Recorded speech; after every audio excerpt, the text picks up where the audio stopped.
Que ce soit pour dessiner, souligner ou mesurer, utiliser une règle, c'est une capacité dont tu ne pourras pas te passer dans ton parcours scolaire. Salut, je m'appelle Josiane, je suis ergothérapeute et mon travail, c'est de trouver des trucs pour faciliter la vie quand on fait face à un défi. Tu l'auras deviné, dans cette capsule, on va parler de règles et plus spécifiquement, je vais te montrer 4 étapes pour faire des lignes bien droites. Voici donc les 4 étapes en rafale. 1, on va décider où on veut faire notre ligne. 2, on va placer la règle à l'endroit où on veut notre ligne. 3, on va bien tenir la règle pour s'assurer qu'elle ne bouge pas pendant qu'on va faire la ligne. Et 4, on va tracer la ligne. Alors, voyons les fameuses étapes en action. Moi, j'aimerais souligner le mot « bonjour » et j'aimerais en fait que la ligne se trouve tout au-dessous des lettres ici. Alors, ce que je vais faire, c'est que je vais me mettre un repère avec des petits points pour savoir où la ligne doit commencer et où elle doit se terminer. Je vais les faire plus foncés pour que vous les voyez bien, mais un petit point tout pâle comme ça est suffisant quand tu fais un travail. Étape 2, je vais positionner ma règle où je veux ma ligne. Donc, il faut, pour être sûr d'être à la bonne place, que mon premier petit point touche à la règle et que mon deuxième petit point touche à la règle. Si ma règle est comme ça ici, c'est pas idéal, ça va pas fonctionner, ni comme ça, évidemment.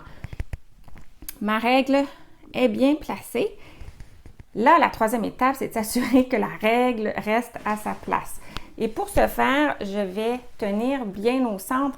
Il faut que je tienne la règle pour qu'elle ne bouge pas, mais aussi que je pèse, que j'appuie assez fort pour que le papier dessous ne bouge pas. Si je tiens ici, ce qui peut arriver, c'est que quand je fais ma ligne, ça peut faire bouger la règle.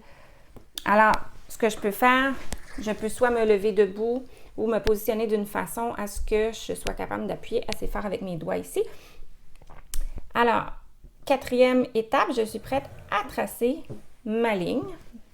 Et voyons voir si elle est à la bonne place. Oui, je suis satisfaite.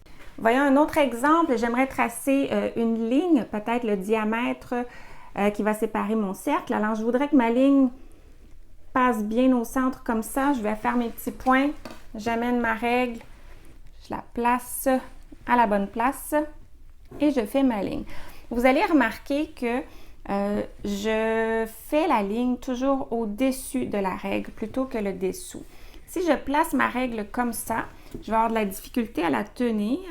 Pas que c'est impossible, mais c'est moins facile de coordonner mes deux mains pour faire une ligne qui va être droite si j'ai ma main qui tient la règle qui passe par-dessus comme ça. Alors, je m'assure de mettre ma règle plus près de moi et la ligne et mon crayon plus loin de moi. Un dernier exemple ici, j'aimerais me faire des lignes pour écrire dessus.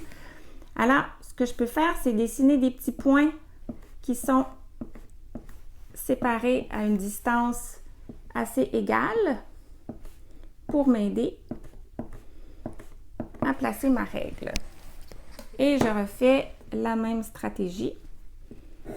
Tracer, tracer, tracer et ainsi de suite, ce qui pourra me donner des belles lignes pour écrire dessus. Bonjour! Si tu aimerais une activité pour t'exercer, prends une feuille et fais des points de différentes couleurs. Et maintenant, exerce-toi à joindre des points de la même couleur en mettant en pratique les stratégies qu'on a apprises.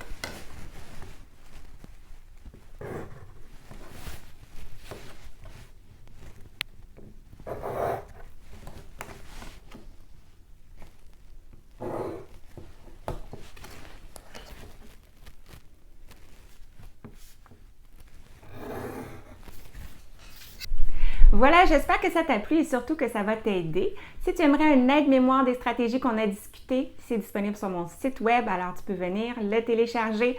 En attendant, partage si tu connais quelqu'un que ça peut aider. Et nous, on se revoit la semaine prochaine pour d'autres astuces et stratégies du monde de l'ergothérapie. Salut!